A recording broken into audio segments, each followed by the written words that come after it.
नमस्कार, प्रबोधन दिशा न्यूज मध्ये आपले स्वागत.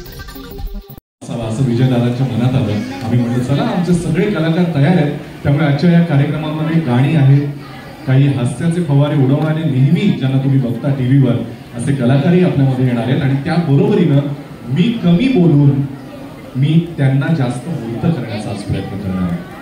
त्यांचं कार्य एवढं मोठं आहे की ते स्वतःबद्दल कधी बोलत असतील का याबद्दल मला शंका आहे, पण आज त्यांच्याशी संवाद साधून त्यांना बोलतं करण्याचा मी प्रयत्न करणार आहे. तत्पूर्वी कार्यक्रम सुरू करण्याच्या आधी आपले सगळे पूर्वज आणि ज्यांच्यामुळे चौगुले कुटुंबीय आज जितकं सुस्थितीत आहे, आनंदी आहे, अशा अनेक पूर्वजांचं, जवळच्या लोकांचं स्मरण केल्याशिवाय आपण या कार्यक्रमाची सुरुवात करू शकत नाही. त्यामुळे त्यांना श्रद्धांजली वाहून या कार्यक्रमाची सुरुवात करूया.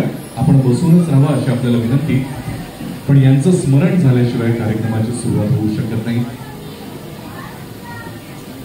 पितृतुल्य, मातृतुल्य व्यक्ती,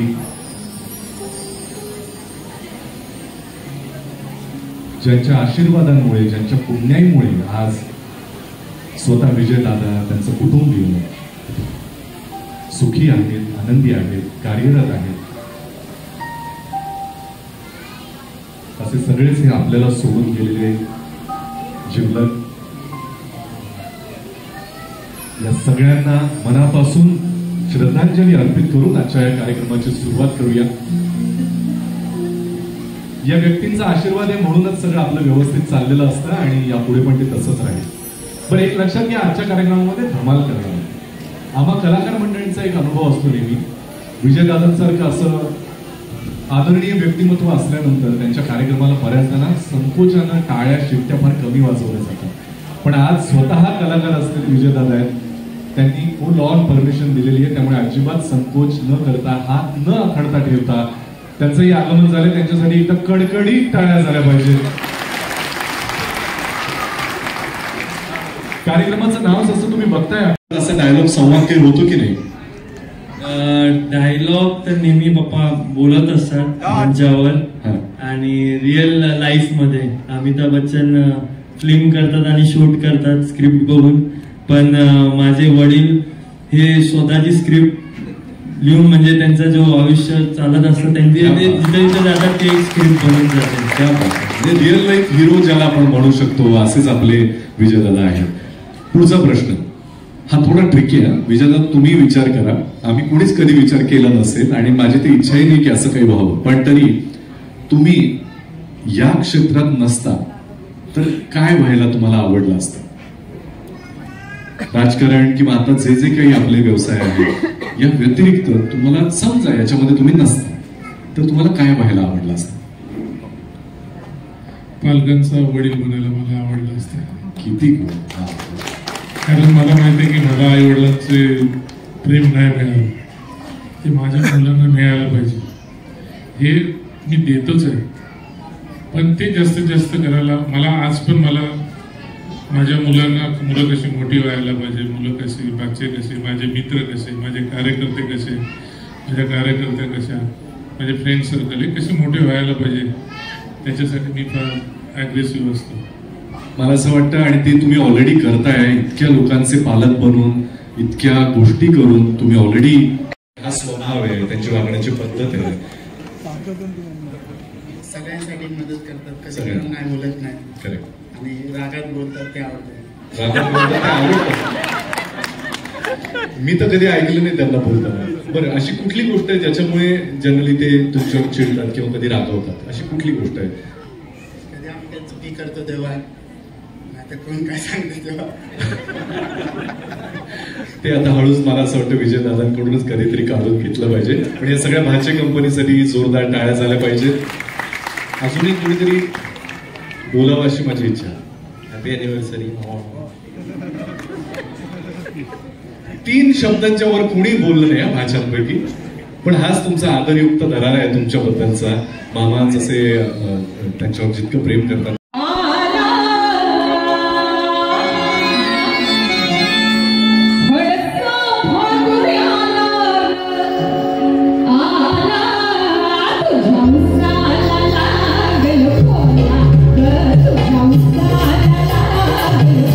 Oh,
सन्मान्य आदरणीय विजयजी चौगुले आणि लताबाईंनी त्यांच्या आयुष्यातील 40वा हा लग्नाचा वाढदिवस या ठिकाणी ते साजरे करतात. विजय चौगुले यांची सुरुवात कशी खडतर परिश्रमातून झाली ती संपूर्ण जगाला माहीत आहे. आणि आपण नेहमी म्हणतो की प्रत्येक यशस्वी पुरुषाच्या मागे एक स्त्री असते आणि ते काम आमच्या वहिनींनी केलेलं आहे. त्यामुळे खास करून मी त्यांचं अभिनंदन करतो आणि त्यांना दोघांनाही त्यांच्या परिवाराला शुभेच्छा देतो.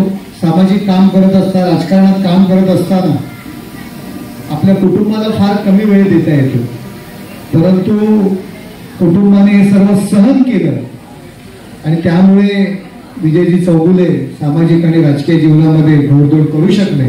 त्यामुळे सर्व घरच्यांना सुद्धा आम्ही त्यांना अभिनंदन करतो, सगळ्यांना शुभेच्छा देतो.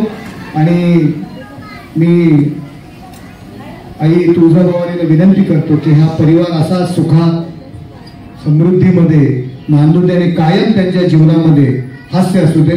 धन्यवाद. जय हिंद, जय महाराष्ट्र. नरेश धन्यवाद.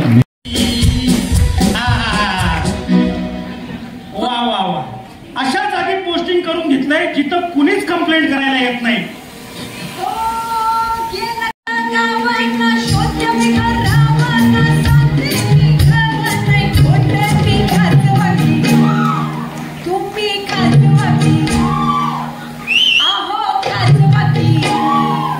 आता बाई म्हणते तर खाजवती जे आहे.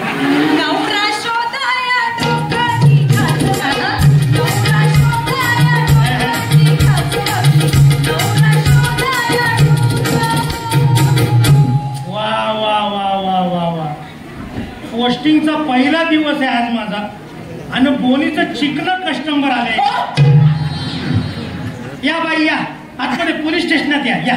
आले हा या. पोलीस स्टेशनचा उंबरठा ओलांडताना नाव जबरदस्त जबरदस्त. या काय बाई नाव काय म्हणलं तुमचं? नाव घेण्याचं आहे मला छंद, त्याला लागत नाही कारण नाही थांबा, वहिनीला खाऊ द्या आधी. दादा नंतर या ना, म्हणजे आम्हाला पण मिळेल थोडं. कळलं झाले, बड्डेला आले का खायला आले? हा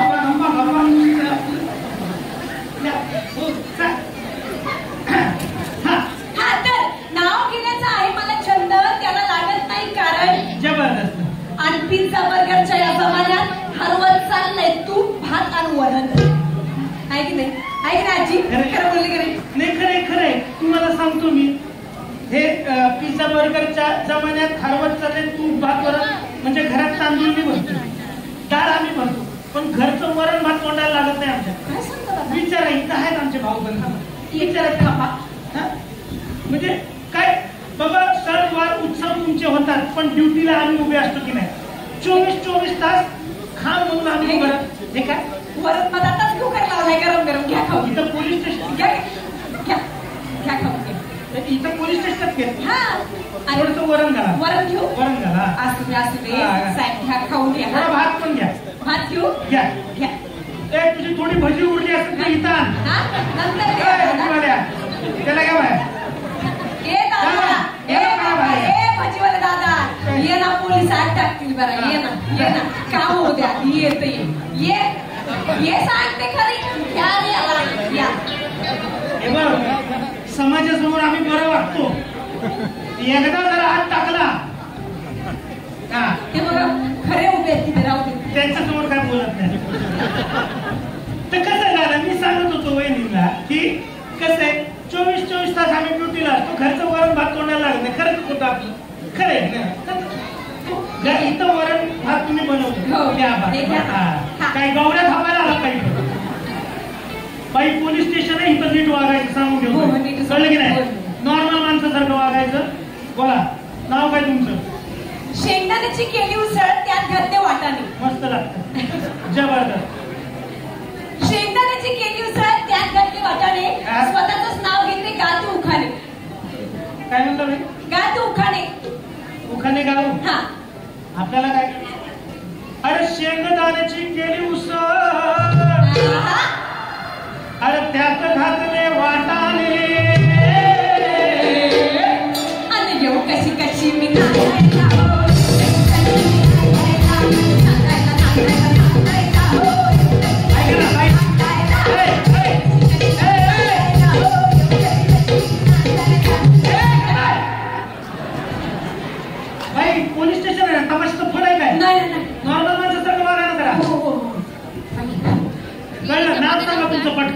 सांगितलं ना त्या तू उखाणे एरियल्स मध्ये आल्यावर बघूया काय ते. 7वा वेतन आयोग आला, वाढला महागाई भत्ता. 2 दिवस झाले तरी याचा नाही पत्ता, हो याचा नाही पत्ता.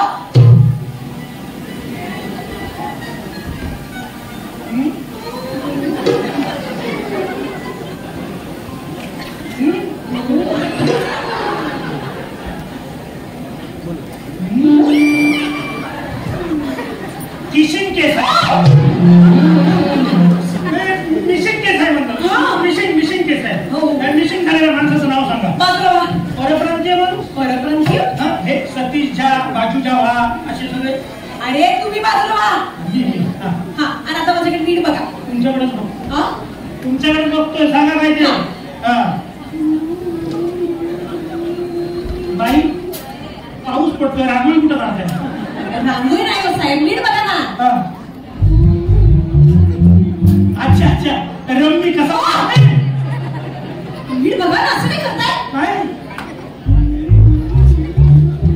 बाई दिवाळीचा वेळ आहे, आज कुठं चक्र मारते? अहो असं काय करताय साहेब?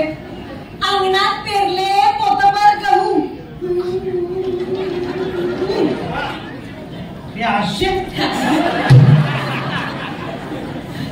बाई, तुम्ही गहू जर आशे पेरा तर पीक कसं उगवलं? असं अंगणात पेरले पोतभर गहू.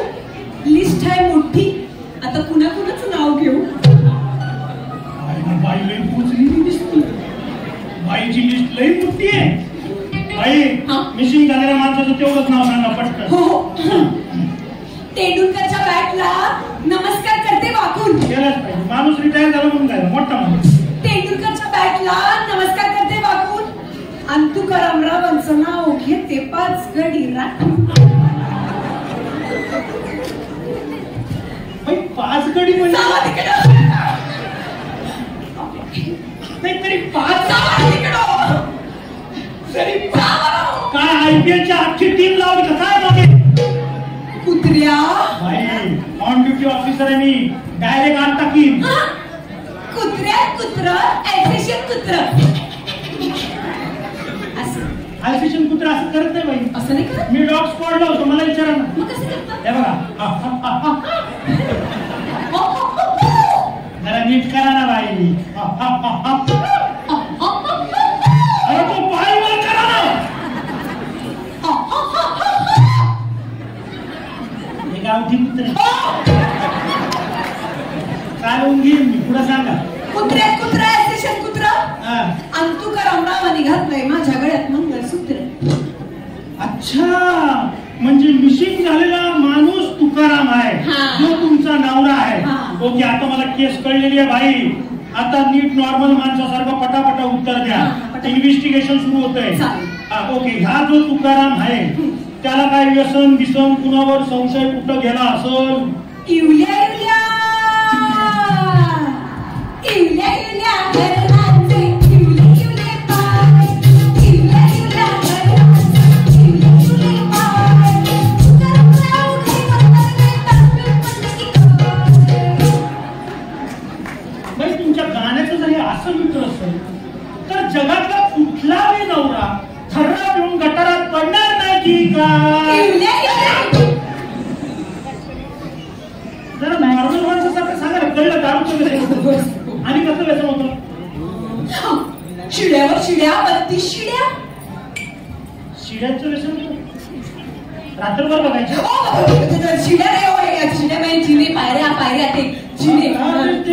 शिड्यावर शिड्या, 32 शिड्या. तुक्यावर पिड्या आणि मी काड्या.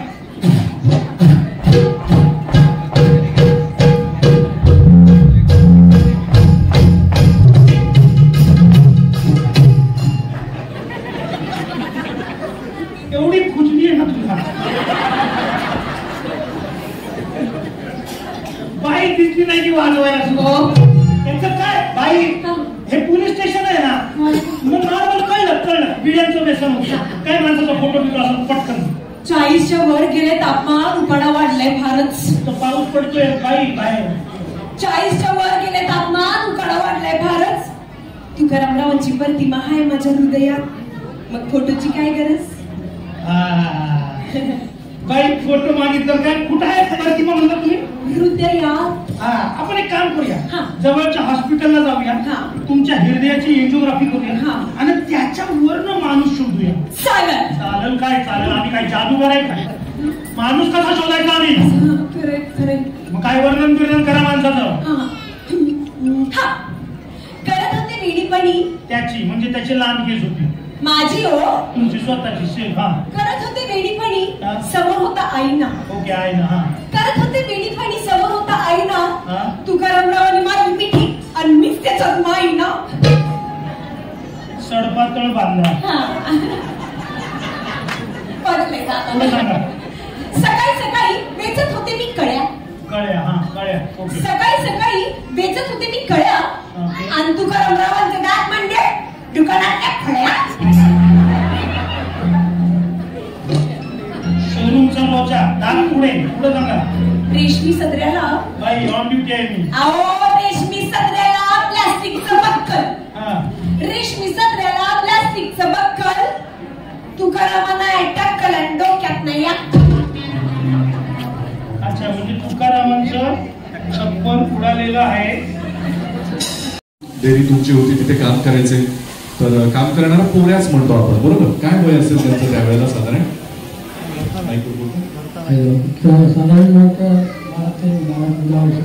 पण प्रामाणिकपणे करायचे काम तेव्हा. आणि तो सगळं मदत करायचा मला, सगळं व्यवस्थित करायचं. आणि तो त्याच्या अक्कल हुशारीने त्याच्या हिमतीने तो एवढं वळत मला त्याचा खूप अभिमान आहे. आज आता त्यांच्याकडे जेव्हा बघता इतक्या मोठ्या पदावर आहेत, इतक्या लोकांचे तारणहार आहेत, तर कसं वाटतं आज त्यांच्याकडे? मला खूप अभिमान वाटतो त्यांचा. आणि त्यांनी अजून वरती जावं आणि मला असं वाटतं आमदार होऊन एकदा मंत्रिमंडळात बसावं अशी इच्छा.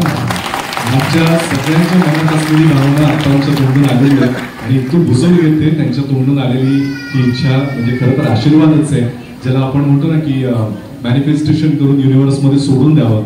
इतकी सोपी गोष्ट आहे. त्यामुळे आपल्या सगळ्यांच्या मनामध्ये जी इच्छा आहे ती या निमित्तानं पुढच्या काही अवधीमध्ये नक्कीच पूर्ण होईल अशी मला खात्री. मला अंजलीताईंशी संवाद साधायचा आहे. विद्यार्थी म्हणून कसे होते हो दादा आमचे? मी ज्या शाळेत नोकरी करत होते ती शाळा आज सुद्धा अगदी सामान्य आणि झोपडपट्टीवासियांसाठीच म्हणजे सामान्य लोकांचीच ती शाळा आहे. आणि अशा शाळेत मी नोकरीला लागले तेव्हा विजय 8वीत होता. आणि मग 8वी ते 10वी तसा त्याचा आणि माझा म्हणजे मी शिक्षिका आणि तो विद्यार्थी. त्यामुळे मला कधी कधी वाटतं की माझा तो विद्यार्थी नाहीये तर मी त्याची शिक्षिका आहे. इतका तो आता मोठा झालेला. किती छान.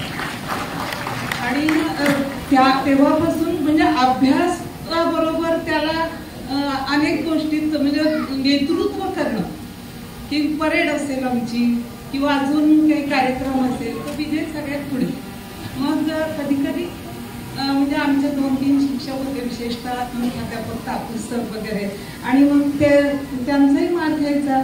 ते म्हणजे पूर्वी शिक्षक म्हणजे शिक्षा देणारच, आता नाही, आता ते समीकरण बदलले. आता ज्या शाळेच्या सभागृहामध्ये आपण हा कार्यक्रम करतोय, अर्थातच आपल्या सगळ्यांना माहिती आहे ऐरोली म्हणजे विजयदादा, विजयदादा म्हणजे ऐरोली, इतकं सोपं गणित आहे. तसं आता युरो स्कूल हे जे आहे ना, आम्हाला त्यांनी वर जाऊन वर्ग दाखवले आणि किती काय काय सोयी इतक्या छोट्या छोट्या मुलांसाठी केलेल्या असतात ते दाखवले. आणि आमचा तोच विषय चालू होता की आपल्या लहानपणी किती वेगळ्या होत्या गोष्टी. अर्थात ते मला तर फारच सिनियर आहेत त्या मनानं, पण कधी खोडकरपणा करायचे का? खूप लहानपणी खोडकरपणा असायचा आणि त्याबद्दल शिक्षाही मिळायची. पण नंतर माझा संबंध, मी एक शिक्षिका आणि आम्ही शिक्षण संस्था काढली आणि त्या म्हणजे मला सुद्धा खरंच कौतुक वाटतं की स्वतः शिकता आलं नाही पण इतरांच्या शिक्षणासाठी आणि ती सुद्धा झोपडपट्टी विभागात शाळा काढणं म्हणजे अभिमानाचे. आणि पैसे अजिबात मिळत नाहीत, पैशासाठी त्यांनी कधीच काय केलं नाही. म्हणून मी तर म्हणते की सामान्यातला हा असामान्य असा माझा विद्यार्थी. कळलं ना, त्या शिक्षिका काय आहेत हे त्यांच्या बोलण्यामधूनच जाणवतं. एकदम मुद्देसूद आणि थोडक्यात त्यांनी आपल्या विजयदादांचं व्यक्तिमत्व आपल्यासमोर उलगडून दाखवलं. आणि बाळाचे पाय जसे पाळण्यामध्येच दिसतात त्यांच्या बोलण्यामध्ये झालं की नेतृत्वाचे गुण त्यांचे तेव्हापासून होते. त्यामुळे आज लाखो करोडो लोकांना जेव्हा त्यांचा एक शब्द महत्वाचा वाटतो ते कदाचित बाळकडू तिथूनच त्यांना मिळालेलं असेल. अंजली ताईंसाठी एकदा जोरदार टाळ्या झाल्या पाहिजेत. मला तुमचंही मनोगत जाणून घ्यायचं आहे. काय लहानपणीची एखादी आठवण त्यांची काही आठवते का तेव्हाची? आता 6 फुटाचा मनुष्याला इकडे बघता तुम्ही लोक. मी एवढा छोटासा मुलगा म्हणून आमच्याकडे दूध टाकायला यायचा सकाळी 4:15ला. तेव्हा उठायला मला पण त्रास व्हायचा. काय रे बाबा एवढं लवकर येतो म्हटलं तरी नंतर शाळेत जायचं. मॅडम मला दूध टाकून शाळेत जायचा. मला पण खंत वाटायचं एवढा कष्ट करतात मुलं म्हणूनच. दुसऱ्या गोष्टी त्यांच्या सांगायचं म्हटलं तरी त्यांच्या ऑटो रिक्षामध्ये बऱ्याचदा मी गेली पण एकदा पण माझ्याकडून पैसा घेतले नाही त्यांनी. त्याने म्हणायचं मॅडम तुम्ही आमच्या आईसारखाच आहे म्हणून तुमच्याकडे कधी तुमच्याकडून पैसा घेणार नाही. मला वाटतं तेव्हापासून त्यांच्या मनात दुसऱ्यांचा बदल एवढा आदर असल्यामुळे आज आपल्या समोर एवढा मोठा व्यक्ती म्हणून उभा राहिले.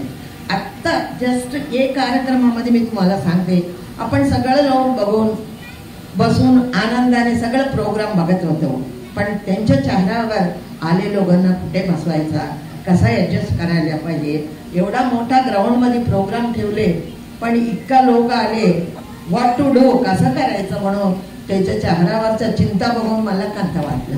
काय म्हणजे कधी कधी मॅन प्रपोजेस गॉड डिस्पोजेस म्हणतात तसं झाली.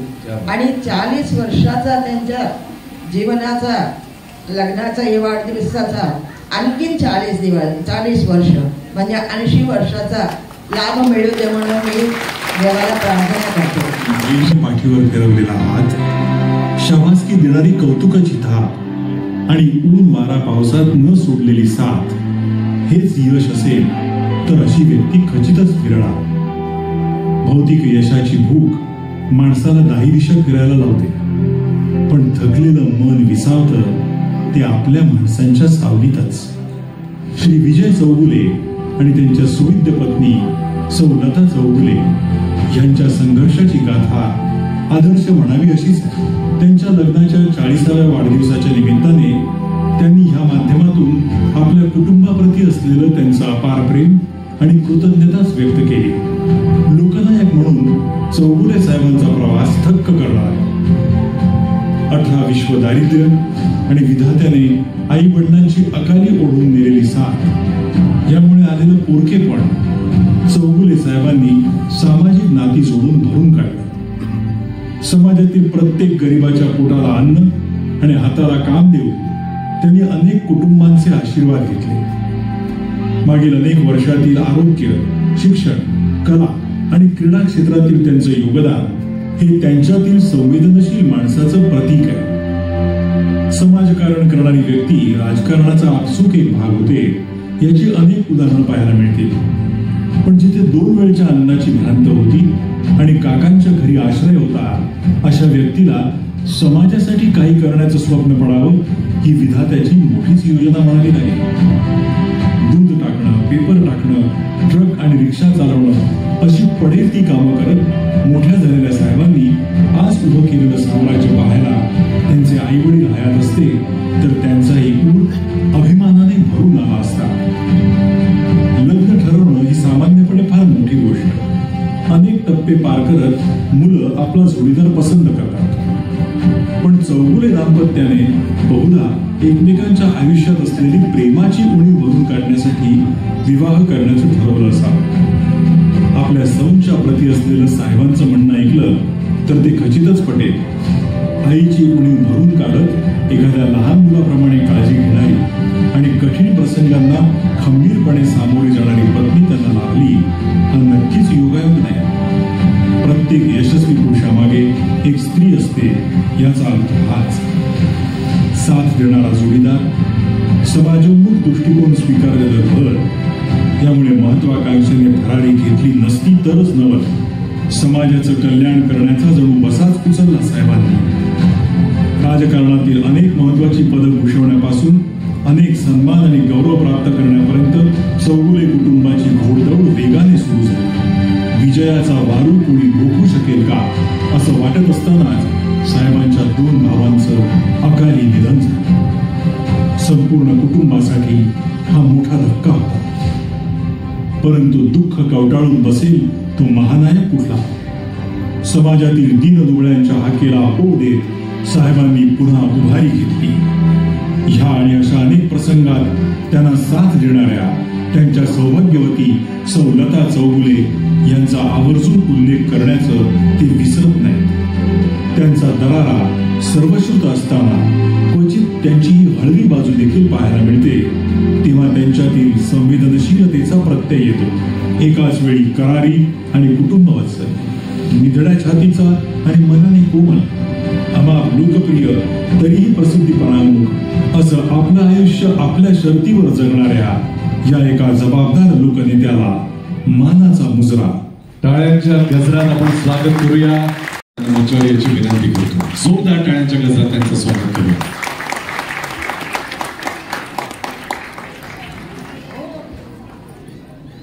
एक माईक द्या त्यांना प्लीज. विजय दादा, आता ही एव्ही आम्ही पाहिली, त्यातनं बऱ्याच गोष्टी माझ्यासारख्याला नव्यानं कळल्या. कारण जो माणूस समाजकार्यामध्ये इतकं झोकून देणारा असतो तो स्वतःबद्दल फार कमी बोलतो. काही जण असतात जे तोंडात चांदीचा चमचा घेऊन जन्माला येतात आणि काही तुमच्यासारखे असतात. आज या निमित्तानं हा संवाद साधावा असं वाटतोय. तुमचं बालपण फार खडतर गेलं एवढंच आम्हाला यातून कळलं. आज मला असं वाटतं आपले सगळे जवळचे लोक, कुटुंबीय सगळे इथे उपस्थित आहेत. मला बालपणाबद्दल ऐकायला आवडेल. बालपण कसं गेलं?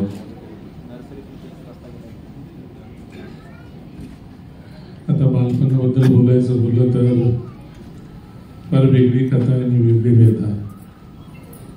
म्हणजे बालपण ही म्हणजे बालपणामध्ये आईवडिलांची साथ लागते, आईवडिलांचं प्रेम लागतं आणि त्या प्रेमाने आपण त्या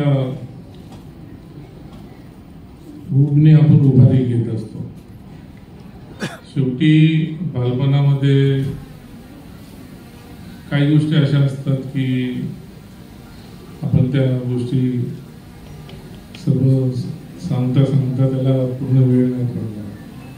पण मला माहिती आहे की बालपणामध्ये आई वडिलांच्या अकाली निधनानंतर मला दिलेली माझ्या काका काकू असतील, माझी महत्वाची म्हणजे माझी आजी असेल, आजीनंतर सर्व काका काकू बहिणी, या सर्व लोकांनी दिलेलं प्रेम ते माझ्यासाठी फार महत्वाचं आहे. इतक्या लहान वयामध्ये आई वडिलांचं छत्र गेल्यानंतर तुम्ही कोणाकडे वाढलात? त्यांनी कसं वाढवलं तुम्हाला? आई वडील गेल्यानंतर पहिली आजीनी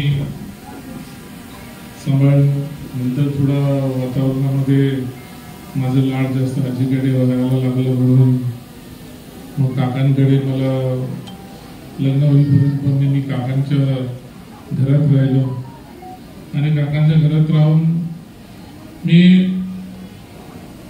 आपलं पुढचं शिक्षण घेत होतो. तुम्ही शिक्षणाचा विषय काढलात. त्या काळात असे कोण शिक्षक होते?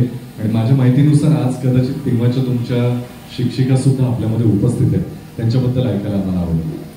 मी प्राथमिक शिक्षण घेतलं, नंतर मी माध्यमिक शिक्षण घेतलं घनसोलीमध्ये.